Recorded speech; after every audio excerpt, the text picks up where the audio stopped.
Welcome once again to NPTEL, the National Program on Technology Enhanced Learning.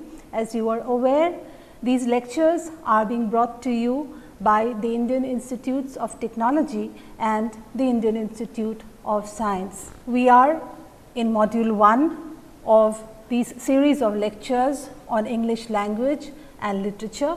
I would like to remind you once again that these lectures, or the target audience for these lectures, are students in various engineering colleges, in IITs, NITs, etc., for whom a certain degree of knowledge and skill in the English language is a requirement. We have tried to offer various aspects of the English language and literature with a hope that students, even if they belong to the engineering disciplines, will be acquainted with very interesting aspects, for instance, of the different literary theories and critical tools that we in the humanities employ to understand literature and also language, aspects of the various periods in English language and literature, say the age of Milton, the Augustan age, the Shakespeare's age, etc.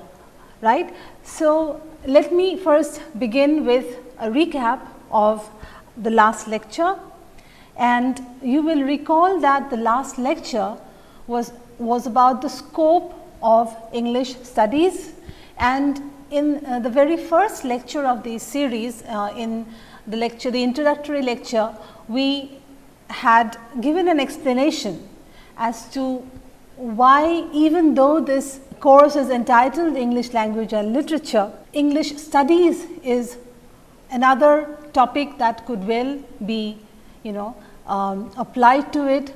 There have been a number of changes over so many years, regarding the study of English language and literature, and with that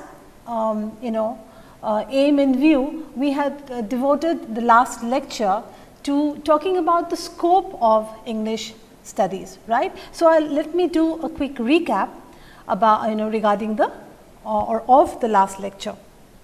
Well, we saw in the last lecture that if you were to summarize, right, or if you were to point out say 3 or 4 important areas in that you would first talk about first, or things that come to your mind immediately when we talk about English studies, right, we could zoom in on 3 areas, and these would be, and this is in random order really, it is not that if I talk about one first that it is the most important. Literatures in English, English linguistics, and English sociolinguistics. Okay? These are the 3 areas that you would have to talk about first, or that a teacher would have to talk about first when she is talking to you about English studies. Well, yet we saw that there are other important areas which sort of enhance the scope of English studies, which we would definitely have to talk about after having spoken about the English language, literature, and sociolinguistics, right. And these are, you would recall, these would, or the scope would enlarge itself to embrace issues in journalism, right, as far as English studies is concerned, the use of English language is concerned, the philosophy of language in general, okay, literary theory and criticism, creative writing, the domain of publishing, particularly contemporary electronic publishing and texts, film and media. If you look at these, we saw in the last lecture that these are by no means areas that you could leave out when you talk about the scope of English studies. Then we found that there is a difference when you talk about English language and literature and English studies, in the sense that English studies would include, importantly, tools, methods and knowledge regarding proficiency in English speaking and writing. Okay? And for that you have English for special purposes, the use of English for instance for business purposes. Okay? And very importantly, the use of English as a second language, and now of course also as a third language, right. So, we find that these are not areas that we cover in our lectures, because there is a lot that we we have to do within the boundaries of 40 lectures, right. But in the last lecture we did see that English studies has increasingly today come to replace English language and literature, though of course for this for the purposes of the current course we are reverting back to the more traditional English language and literature as a title. And finally, the focus as far as English studies is concerned is also on global dissemination. The global dissemination not only of the English language in its everyday use, in its use in business, etc., but also the global dissemination of literatures in English. Okay? And we talk about this fact, this phenomenon or tendency in a couple of our lectures. Okay? So, this is a brief recap of. If you have forgotten some of these points, you may go back to lecture number 2 in this module, right. So, well, let us now come to our topic, or the topic of discussion today. The topic of discussion today really is the English language. Okay.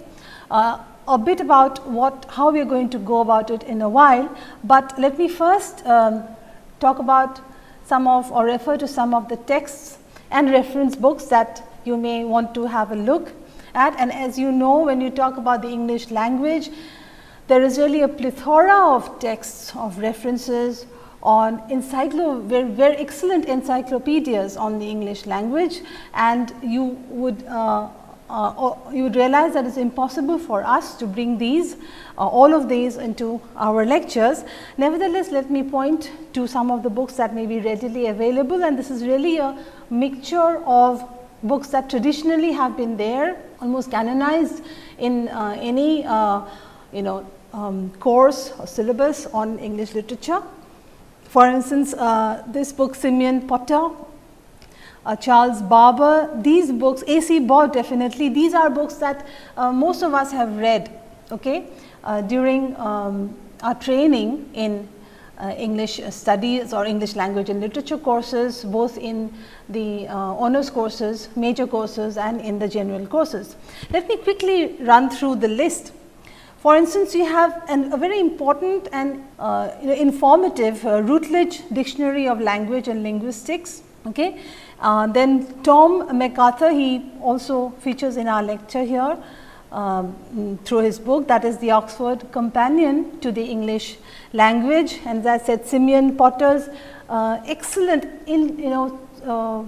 excellently written, I would say one of my favorite texts here is Our Language. Charles Barber's The English Language, a Historical Introduction. A.C. Ball's A History of the English Language. You may also look at creative writers who have written about the English language. For instance, George Orwell's The English Language is an important essay. Now it's in Indrani Ghosh's edited book History of English Language, a Critical Companion. His again a polemical essay Politics and the English Language, published in 1946, which is readily available in the internet. Raymond Williams's The Growth of Standard English, and look at this quote unquote standard, okay, standard English. Some of you would be aware of Raymond Williams's reputation and stature as a very important Marxist critic, and his analysis of class in the use of language. So, Raymond Williams's The Growth of Standard English, again included in Indrani Ghosh's edited book. Also elements of sexism, okay, elements of sexism in the English language. This has been pointed out by Ethel Stranshams in Our Sexist Language in the history, should be quotation marks here, the history in the History of English Language, a Critical Companion, again edited by Indrani Ghosh. Okay. So, my point here to bring, in bringing to you this really random collection of titles here is also to show you the different ways in which we talk about the English language. Okay. When we talk about the English language at this level, and by this level I mean it is not really a level when you first talk about and you get introduced to the English language, you are using the English language. Okay. Many of you are proficient in the use of this language both in reading and writing. At this stage, we are also not looking only at the history of English language. When we talk about the English language per se, we are expected to also know various, at least some of the different aspects of language in general and, a particular language, in this case, English, okay, with us. And, what also to be aware at least of what the different aspects of the English language may be. For instance, many of us are not aware, unless it is brought to us by a critic, that there is an element of sexism in the English language, or that there are very important pointers to the subtle workings of class, for instance, in the English language. So, let me say at the beginning, right away, that this lecture first is and cannot be an exhaustive lecture or discussion about the English language. Nobody can do it really in within the constraints of an hour. What I am going to do here is first tell you some facts about the English language. Okay, for instance, which language group it belongs to, and whether how it has developed, and what are the different phases when we talk about historically about the English language, and that is something that you begin with. But you also go on. What I am going to do is, the writers that I have mentioned here, at least some of them, I am going to bring to you some of the points that they have raised about the English language. And again, these critical so-called critical points are again not exhaustive. You will have a number of critics talking about different political issues. Okay. For instance, books like The Politics of the English Language, for instance, okay, talking about the politics of the English language. You can have separate lectures on this. So, please treat this as a very general lecture with some critical insights. Well, if you are asked, where does English come from? Where did English come from, in the sense that how was the English language born, right? The English language as we know it today, and for that matter any language, goes through a number of developments, a number of changes that are not intrinsic. They are related to external events, they are related to wars, they are related to political decisions, they are related to the social life, okay, to economics, right.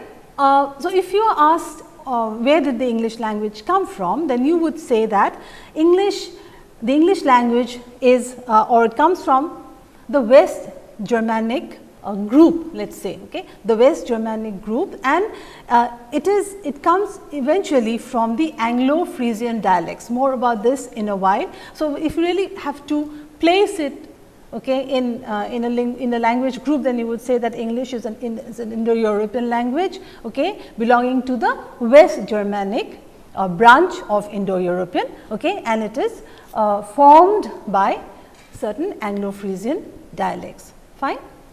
Further, again we talk about facts about the English language. These facts may change, of course, from even year to year, but if you take an average, it is, and this I have taken from one of the sources in reliable sources on the internet. It is the official language in 51 countries. Next, the in 104 countries, right, there are a substantial number of or there are substantial native English speakers. Okay. So, first we have being the official language in 51 countries, then we saw that in 104 countries there are substantial English speakers or native English speakers. Then further, if you look at the most, English is not really the most spoken language, right. Mandarin Chinese is the most spoken language in the world, and English occupies the third position, right. So, in terms of the use of the language, it occupies the third position, okay. And here we are not talking of only English being used as a by native speakers, right. There are more than 600 million people who use the English language, okay. We can look at this number, more than 600 million people use the English language as second or third language. Do you follow? Okay. So, if for instance, if your native language is not English or your mother tongue is not English, you nevertheless, in my case, my mother tongue is Assamese, but I am using English, and even though it is more or less, many would say that it is almost like a mother tongue to me, since I am I teach English. But the fact here is that as a second language, or as a third, even as a third language, if you look at the number of people who use English, it is more than 600 million in the world. Now, what was the question that we posed in the beginning? Where does English, or where did English come from? Okay, we have a whole module, in fact module, I think the second module, if I am not mistaken, is dedicated to the history of the English language. Okay. So, in that module we have about 5 or 6 lectures where we talk about the beginnings of the English language right down to its contemporary use, and we see how it has developed over the ages, and there we will talk about this a bit more in detail, but suffice it for us here now as a way of introducing the English language to say that the English language comes after the marauding tribes from Europe, the Angles, the Saxons and the Jutes, right. They invaded England, and the English that began, the language that began there and replaced particularly Celtic, right, was the language that eventually became English, right. We look at the word Angles, and you see the similarity here, okay. Angles, from the word England, for instance, is supposed to have come from Angles, where we have England or sometimes Anglerland, okay, and eventually to England, right. So, you see the similarity, or you see the root of this word, right. So, these dialects, Anglo-Saxons and Jutes, eventually gave rise to English, but then English, as you know, even in the commonsensical way, is what many people call a borrowing language. It is actually a term in language studies called a borrowing language. There are several words, and here really the almost the political question of purity, okay, purity and impurity of language is something that somebody might raise here. And English is a language that I would say, forget the words like purity, impurity, is a language that has been able to accommodate, okay, and that is why it is one of the most living languages in the world. Okay, it's been able to accommodate changes, accommodate words from, as we shall see in detail in the next module, words from other languages like French, for instance, right. So, what we saw here is that English and the word England and eventually England, its roots can be traced back to the Angles, right.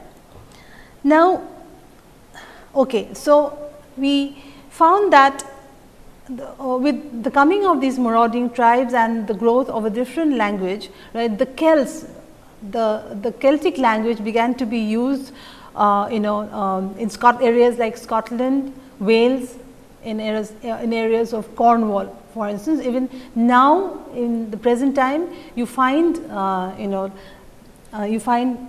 certain populations in these places, deliberately or very consciously, even conscientiously, okay, trying to revive and at least to keep the Celtic language alive.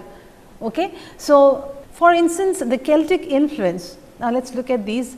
See, certain important place names are Celtic in origin. For instance, London, York, Kent, for instance, Kent from Canty meaning unknown, and the Celtic words like come, deep valley. In names, for instance, in names like Duncombe, Tor or a high rock, for instance, in Tor Hill, Tor, Torcross, etc. Even the Thames, right? You have Celtic river names like the Thames, Avon, Dover, etc. And also other Celtic loan words are referred to here by linguists like bin, basket or crib, brock, come again, Tor, etc. Okay, so you find that it's not that a language that replaced everything and sort of destroyed all other languages. It is made up of, and if you look at the later on the Scandinavian influence, the French influence, etc. The influence even from colonies, you will find that the English language is a language which has been able to accommodate and absorb, so to speak, okay? Not just words, not just vocabulary, but also certain phrases and ways of expression, right? So, to sum up this part of our lecture, your English belongs to the Indo-European family, okay? It is related to many languages in Europe, Western Asia, Australia, New Zealand, North and South America and parts of Africa, and languages related to English derive and descend from a common parent language as Indo-European, Indo-Germanic or Aryan, right. So, remember we talked about the development of the English language and changes over the years owing to political reasons, to social reasons, to socioeconomic reasons, and we usually divide the history of the English language into 3 phases, right. Nowadays we also talk about the 4th phase, but generally we talk about 3 phases, and these are Old English, Middle English and Modern English, and you can see the dates here. More about it, I am not going to go into this at all here, more about it later, but again we see how we will see the different aspects of these languages later on in those lectures. And for now, suffice it to talk about the different phases as Old, Middle and Modern English. Now, when you talk about now we are leaving the factual, the so called factual part of it. When we talked about the number of people who use the English language as a native speaker or a second language speaker or a third language, even the third language speaker, or where it stands in the in the list of how many people use it, etc.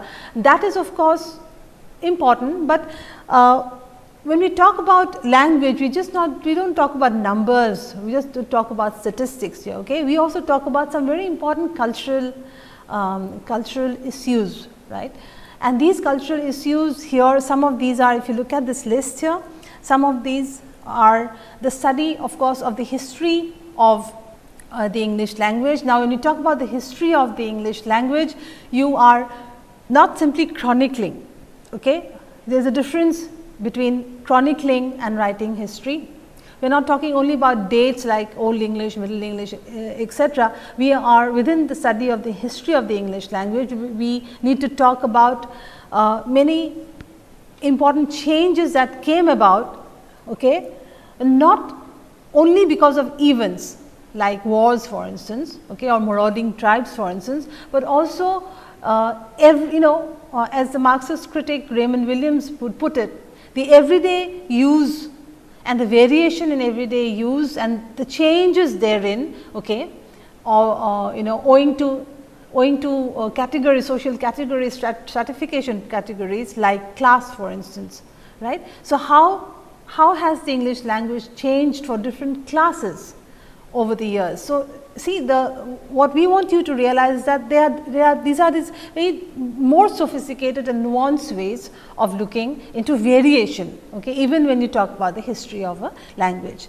Then the use of the English language in diasporas, in diasporic communities, for instance, okay, people who migrate to other countries, native speakers who migrate to other countries, and also speakers whose first language is not English, who migrate to English speaking countries like say the United States or the United Kingdom. Okay. What happens to the English language in these diasporic communities, in a both two-way immigration. Variations again, of course, variations with regard to gender, variations with regard to, as is mentioned earlier, class, variations with regard to race, for instance. Okay, these are also some areas that one looks into, scholars look into when they talk about the English language. Acculturation, how people, how the language, okay, undergoes acculturation in different parts of the world, right. So, when the language is used, for instance, we have a separate lecture on English in India. We are going to talk about that in this issue in more detail. How has English changed in India, for instance? Okay, so how has a language acculturated itself in a different country? Then issues, very important issues of creativity, right. We talk creativity in the English language. What is considered sort of correctly creative? In earlier times need not be. So, we see, for instance, in India you see the use the creative use on almost a deliberate breaking of rules, in syntax, in vocabulary, in the usage of words. For instance, Arundhati Roy's The God of Small Things is a book that you may want to look at when you think about how creativity, how the English language is sort of used and experimented upon syntactically and vocabulary wise. Okay. And if not the most important word here is, it is indeed one of the things that we need to look at, and I would not say right at your stage, but later on you should be aware that people look at languages in general and at the English language in terms of ideology, in terms of what we call world view. Okay. What sort of world view comes about once you begin to use English language? There have been critics, for instance, the very famous linguist duo Benjamin Horff and Edward Sapir. Let me write down Horff and Sapir. Okay. Now, this is called the Sapir-Horff hypothesis, right. This hypothesis was sort of at a low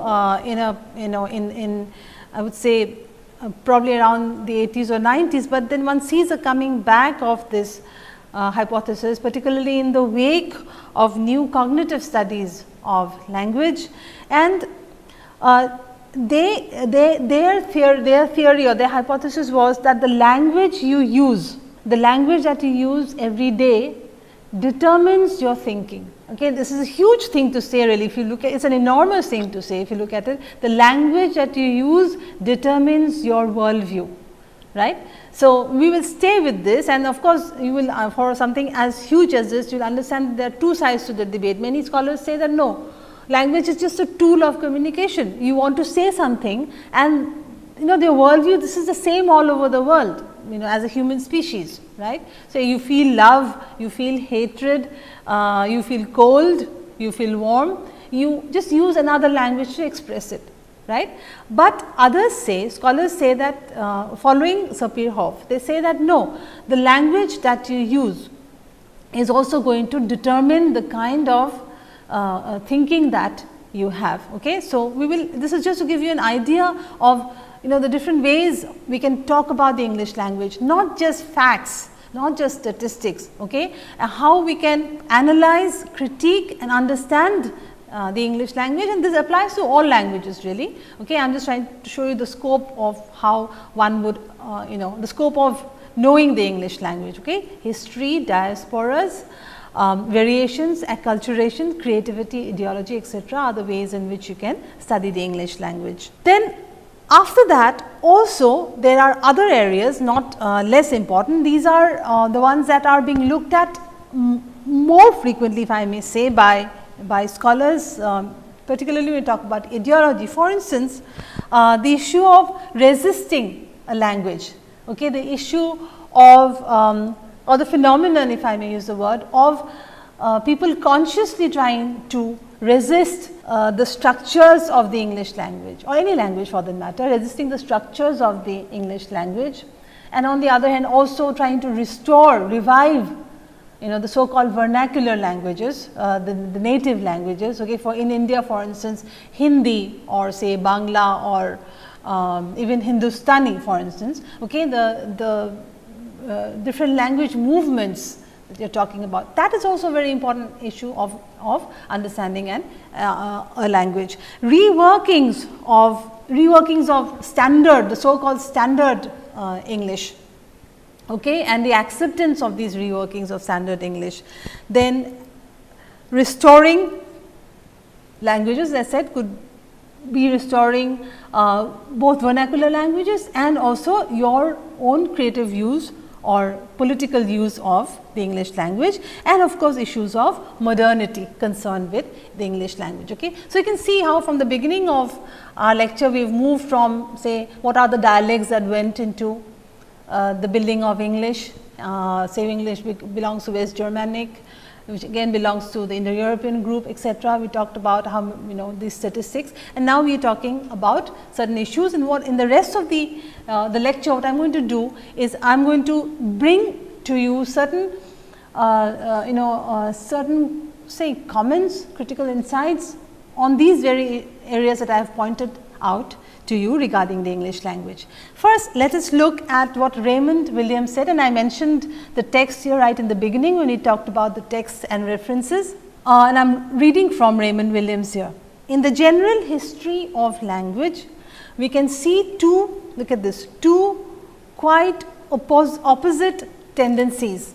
Okay? An extraordinary evolution of separate languages and a remarkable growth in certain conditions of common languages. I mean, almost look at it as like a scientific phenomenon. Okay? So, he talks about the presence of opposite tendencies in any language, and here is talking about the English language, and it applies to the English language as well. We find that there is really a push and pull. Okay? There is, he uses the word extraordinary evolution. There is the tendency for new languages to form, okay, of separate languages, that is the term he uses, of separate languages to be formed, okay, and at the same time there is also, okay, a phenomenal growth of in given certain conditions of common languages. So, it seems to be a tendency in language as a phenomenon in general, okay, and of course, says so much about us as as users of language, the human species as the users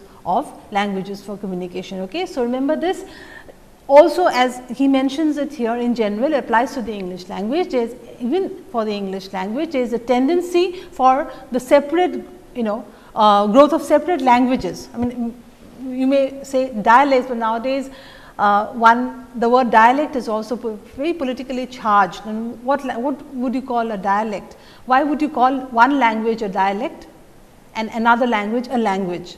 Okay. Why would you give dialect a lesser sort of stature or status compared to a language? So, we are using the word languages here. So, there is a tendency for separate languages to grow, and also tendency for languages of common languages. Okay. So, it seems to be part of the human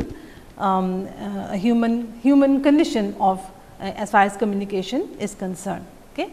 Next is MacArthur, whose text is also mentioned in the references list. In the closing years of the 20th century, this is MacArthur talking about the English language. Okay.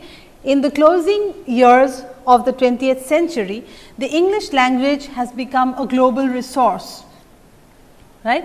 As such, it does not owe its existence or the protection of its essence to any one nation or group, right. So, it has moved on in such a way as for it to be almost a global resource, and the sort of the job of protecting the English language, the job of ensuring that the English language does not die out, like and as you are aware, there is apparently a phenomenal rate of the death of languages. Okay. There are dead languages and there are dying languages in the world. If a community stops using a certain language, and that is the anxiety of so many people, okay, regarding one's language. If you stop using your language, eventually it would be a dead language, right. But in the case of English, he says that it is such a global resource, and I am sure in particular not just to academics, also with regard to the internet, with regard to business, the international business, trade, etc. Okay. So, it does not, as it says here, it does not owe its existence or the protection of its essence to any one nation or group. That is, several nations or countries in the world are ensuring that this language lives. Inasmuch as a particular language belongs to any individual or community, English is the possession, look at this, the way he puts it. English is the possession of every individual and every community that in any way uses it, regardless of what any other individual or community may think or feel about the matter. And of course, many critics would, particularly when you talk about ideology, talk from political purposes, this kind of quotation or this kind of will comment on the English language will not go down well in many quarters. It may not go down so well with me here, even as I am quoting this, but from one perspective, MacArthur is not totally wrong. Okay? If you see the use of the English language, if you see the way it is being used, as particularly in business and the internet, then of course, you would have to agree to what he is saying, that the language is, there is no custodian one. England is no longer the custodian of the English language. The fact that the English language lives on and thrives is also due to people like, say, for here, people in the third world, the country like India, talking to you in English about the English language, right. So, it is, as says, English is a possession of every individual and every community that uses it in whatever way. Okay. Even if that individual or community may think otherwise politically, ideologically about the English language. Look at this, as it says here, English is the possession of every individual and every community that in any way uses it, regardless of what any other individual or community or even people within that community may think or feel about this matter of English being used, or English being a global resource. Okay. Now, I would like to draw your attention to a short fragment from, this is from a poem by a writer, by a poet named Kamala Das, and for me really, since I first read this poem, this has really remained with me. That's, it strikes me even as I read it again. Okay, is how perfectly she puts across this view of using a language that is not one's own, right. This also bears upon what Tom MacArthur, for instance, says about the language being, used by a person and being sort of being kept alive by that person. Kamala Das also adds another angle to it, or the more sophisticated or more, a complex angle to it. Now, let me read from this poem. I speak 3 languages. Kamala Das belonged to Kerala, the state of Kerala in India, and her mother tongue was Malayalam. So, she says, I speak 3 languages, write in 2, dream in 1. Okay, this is he's talking about the situation of a person, okay, who uses several languages. Look at this. I speak 3 languages, write in 2, and dream in 1. I am sure dream in 1 is her own language, that is her mother tongue. Okay, so I speak 3 languages, write in 2, dream in 1. The language I speak becomes mine. This is very important. The language I speak becomes mine. Its distortions, its queernesses, all mine, mine alone. It is half English, half Indian, funny perhaps, but it is honest. You see how a language which is not your mother tongue, okay, is used by, it is half English, half Indian, funny perhaps, but it is honest. This is the language that I use. My pronunciation may not be right, okay. I may not know everything, I may not know many words in the English language, okay. I may use my own mother tongue even when I speak in English, I may put in a few words from my mother tongue, but it's an honest language. Okay, I use it, it is an honest language. So, it is half English, half Indian, funny perhaps, but it is honest. It is as human as I am human, don't you see, right? It voices my joys, my longings, my hopes. And here is somebody who writes also in the English language, and is, what strikes me here is so straightforward about it. So, again it is so quote unquote honest about it. Okay? A language that has been adopted for whatever socio-cultural, political, historical reasons, and it is, as she says, this language is mine. It may be funny, it may be half English, half Indian, but it is as human, and it voices, this is very important, it voices, it is able to communicate my joys, my longings and my hopes. Okay. Next, says Simeon Potter, is what this is what he has, what we gain from one of his extracts, and I am reading this out.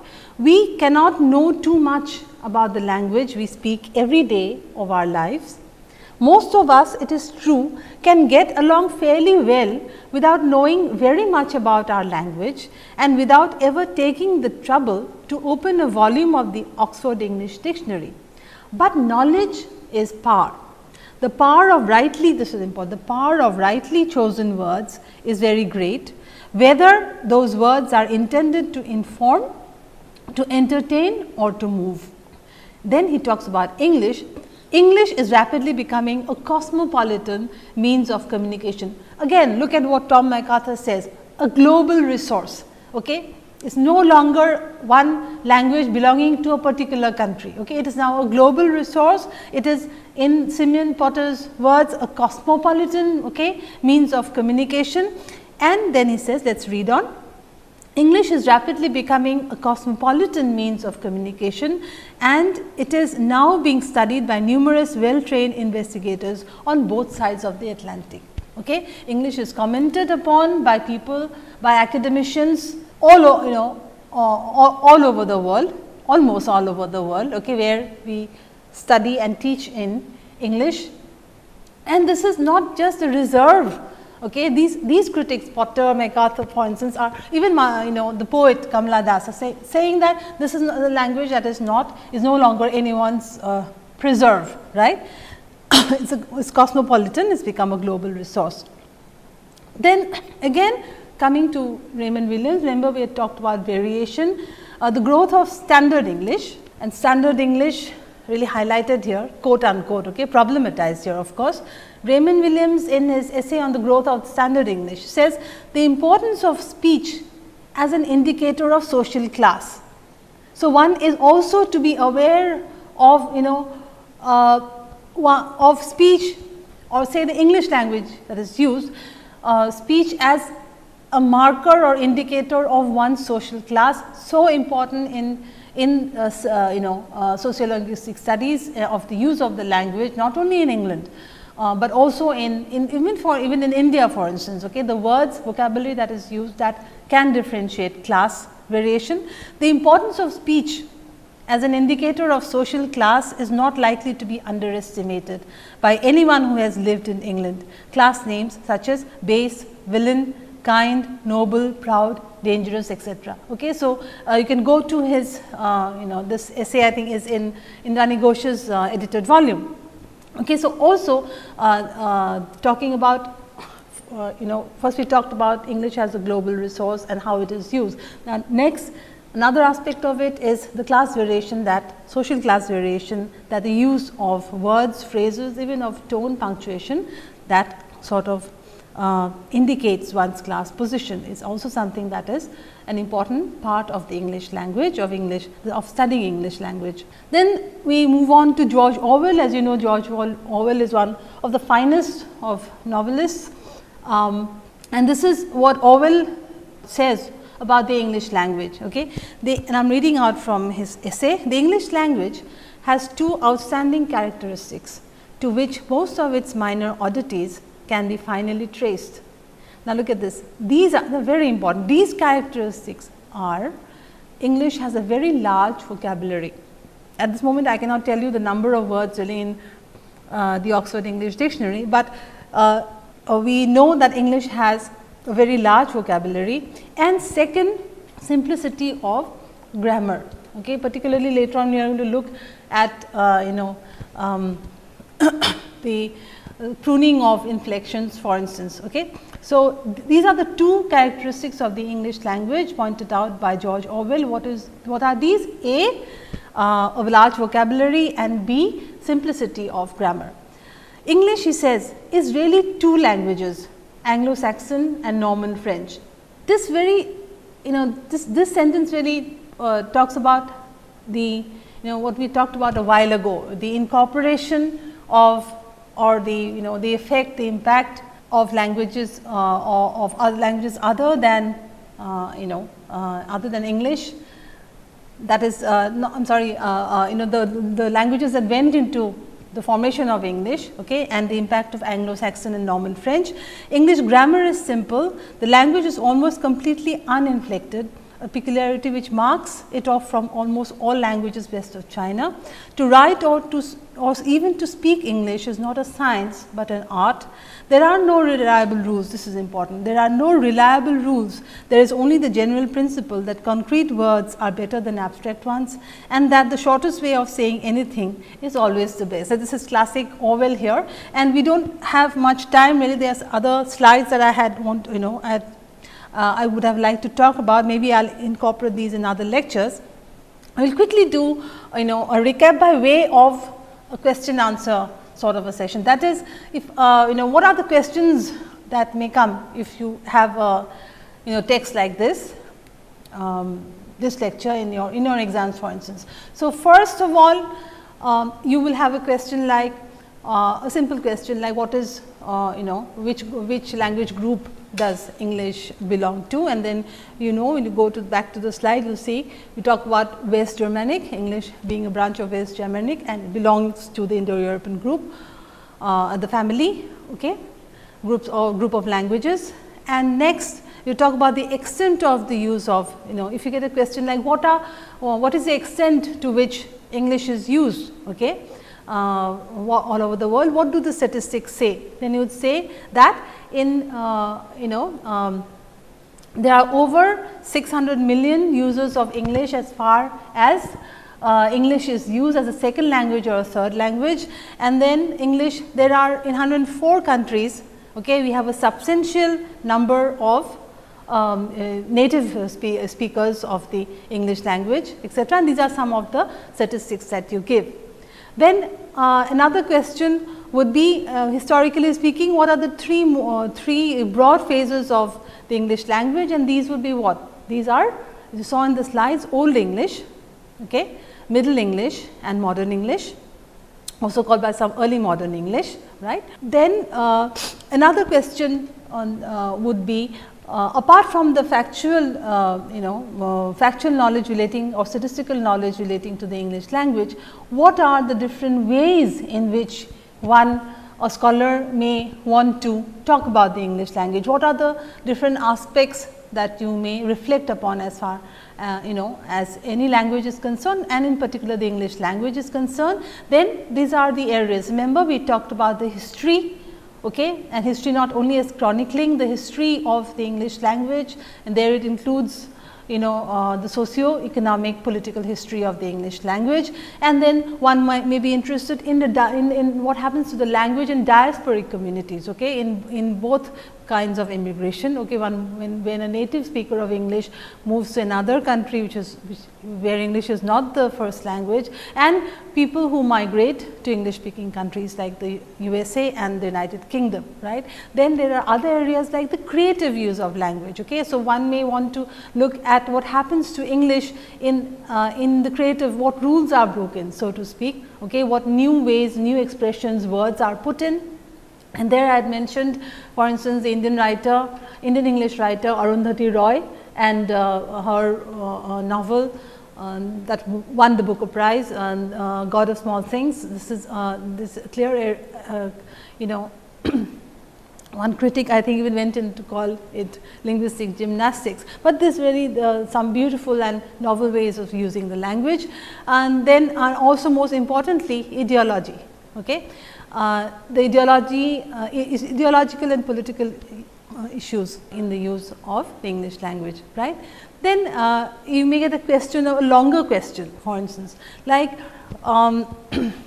with the help of certain comments and insights given by writers and critics, okay, bring out some of the aspects of the English language that have to talk about, that are to deal with its use as a global resource. Okay. So, you could then take the help of writers like Tom MacArthur, for instance, who indeed use the term global resource, okay, and how English is not the preserve, the language, the English language is not the preserve of any one country or one community. Any individual or community may feel, no matter what he or she or it feels, okay, about the English language, there is no denying the fact that we have we who speak in the language, work so to speak in this language, okay, have helped to keep it alive and even enhance it, right. Then you may also refer to the poet Kamala Das and how she beautifully puts it, okay, that her English may be half English, her language may be half English, may be funny, it may be incomplete, but it is her own, okay, and it is an honest expression, tool of expression, of expressing what she calls her joys and her feelings, etc., right.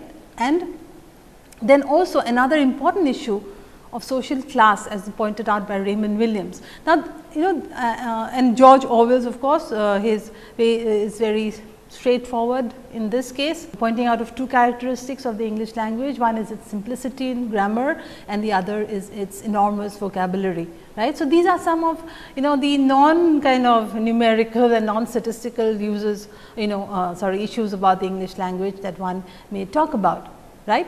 So, we will stop here now, and there is a lot more to talk about this. And as I said in the second module, we will be talking about these really in a lot more detail, and the fact that this these lectures are not meant also for students who are say majoring in English and study like majorly studying the English language. This is for us, for you students who are in, basically for students in engineering colleges who have to take say English 101 or or basic English course, or even later on to talk about certain issues in English language and literature.